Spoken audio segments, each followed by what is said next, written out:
राधे राधे, जय श्री कृष्णा, जय श्री राम। हिंदू धर्म में नवरात्रि के पर्व का विशेष महत्व होता है। चैत्र माह के शुक्ल पक्ष की प्रतिपदा तिथि से चैत्र नवरात्रि शुरू हो जाती है। नवरात्रि पर देवी दुर्गा का 9 अलग अलग स्वरूपों की विधि विधान के साथ पूजा अर्चना की जाती है। तो इस बार नवरात्रि की शुरुआत 30 मार्च रविवार से होने जा रही है। तो साथ ही चलिए आगे बात करते हैं डिटेल में कि किस दिन से नवरात्रि शुरू होंगी और क्या है शुभ तारीख और शुभ समय। 30 मार्च से चैत्र नवरात्रि की शुरुआत होने जा रही है। नवरात्रि 30 मार्च से लेकर 6 अप्रैल तक रहेंगे। इस साल मैया रानी के नवरात्रि रविवार से शुरू हो रहे हैं, इसलिए माता हाथी पर सवार होकर आएंगी। शास्त्रों में देवी की हाथी की पालकी को बहुत शुभ माना गया है। नवरात्र का शुभारंभ प्रतिपदा तिथि पर घट स्थापना यानी कि कलश स्थापना के साथ होता है।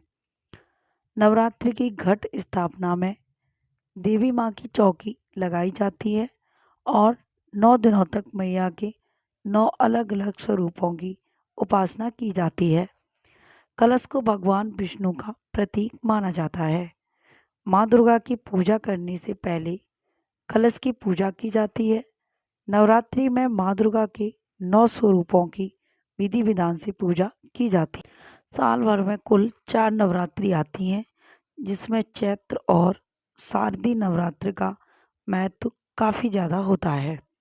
माना जाता है कि नवरात्रि में माता की पूजा अर्चना करने से देवी दुर्गा की खास कृपा होती है। माँ दुर्गा की सवारी वैसे तो शेर है, लेकिन जब वह धरती पर आती हैं तो उनकी सवारी बदल जाती है और इस बार माँ दुर्गा घोड़े पर सवार होकर धरती पर आएंगी। चैत्र मास के शुक्ल पक्ष की प्रतिपदा तिथि की शुरुआत 29 मार्च को शाम 4:27 पर होगी और तिथि का समापन 30 मार्च को दोपहर 12:49 पर होगा। उदया तिथि के अनुसार चैत्र नवरात्र रविवार 30 मार्च 2025 से शुरू होने जा रहे हैं। अब साथियों बात करते हैं कि घट स्थापना का शुभ मुहूर्त क्या रहने वाला है। तो 30 मार्च को सुबह 6:13 से लेकर सुबह 10:22 तक रहेगा, जिसकी अवधि कुल 4 घंटे 8 मिनट रहने वाली है। अगर आप मुहूर्त में कलश स्थापना न कर पाए तो अभिजीत मुहूर्त में भी घट स्थापना कर सकते हैं। अभिजीत मुहूर्त का जो समय है वो है दोपहर के 12:01 से लेकर 12:50 तक रहेगा।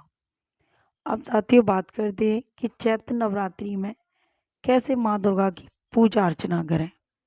तो घट अर्थात मिट्टी का घड़ा, इसे नवरात्रि के पहले दिन शुभ मुहूर्त के हिसाब से स्थापित किया जाता है। घट को हर घर के ईशान कोण में स्थापित करना चाहिए। घट में पहले थोड़ी सी मिट्टी डालें और फिर जौ डालें, फिर इसका पूजन करें। जहाँ घट स्थापित करना है उस स्थान को साफ सुथरा कर लें। वहाँ पर एक बार गंगाजल छिड़ककर उस जगह को शुद्ध कर लें। उसके बाद एक चौकी पर लाल कपड़ा बिछाएं, फिर माँ दुर्गा की तस्वीर स्थापित करें या मूर्ति। अब एक तावे के कलश में जल भरें और उसके ऊपरी भाग पर लाल मूली बांधें। उस कलश में सिक्का, अक्षत, सुपारी, लौंग का जोड़ा, दूर्वा, घास डालें। अब कलश के ऊपर आम के पत्ते रखें। उस नारियल को लाल कपड़े से लपेट कर रखें। कलश के आसपास फल, मिठाई और प्रसाद रखें। फिर कलश स्थापना पूरी करने के बाद माँ की पूजा करें। साथियों अब बात करते हैं कि चैत्र नवरात्रि में घट स्थापना में सामग्री क्या क्या प्रयोग होने वाली है। तो आप सबसे पहले हल्दी लें, एक थाली में कुमकुम लगाएं, उसी थाली में कपूर रख लें, जनेऊ रख लें और धूप बत्ती को रख लें। निरांजन और आम के पत्ते, पूजा के जो पान पत्ते होते हैं वो रखें, और जो आपके पास में लाल फूल की माला हो, गेंदे या गुलाब के फूल की माला, उस माला को उसी थाली में सजा कर रखें।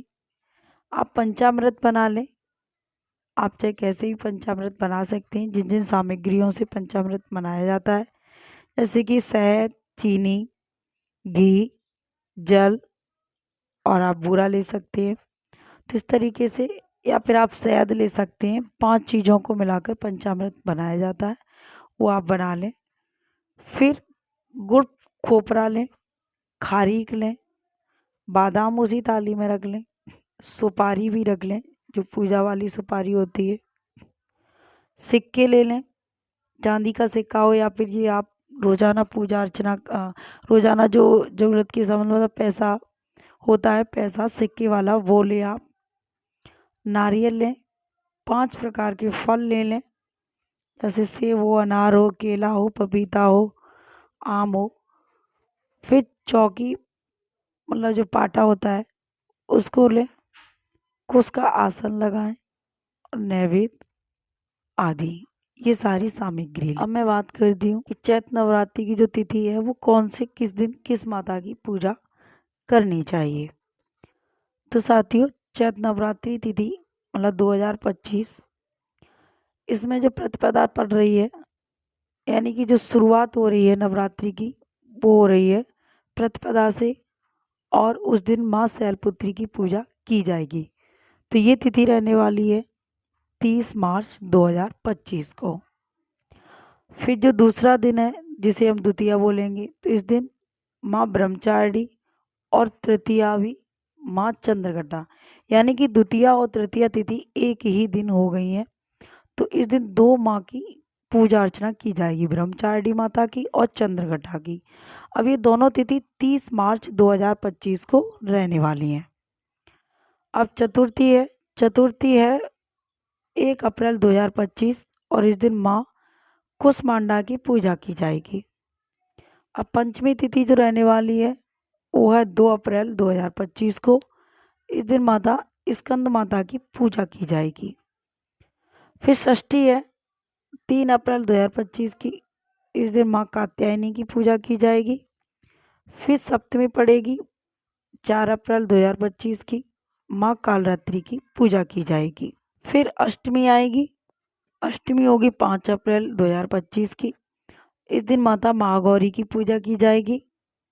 उसके बाद में आएगी नवमी, जिस दिन माँ सिद्धदात्री की पूजा की जाएगी, और ये अंतिम दिन रहने वाला होगा जिस दिन हम अपने व्रत का पारण करते हैं। तो ये रहने वाली है 6 अप्रैल 2025 की। तो साथियों, इस तरीके से हम 9 देवियों की पूजा करेंगे।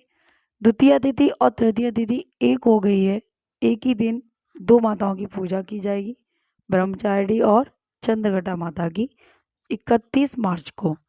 तो साथियों, ये पूर्ण जानकारी थी 2025 चैत्र नवरात्रि की।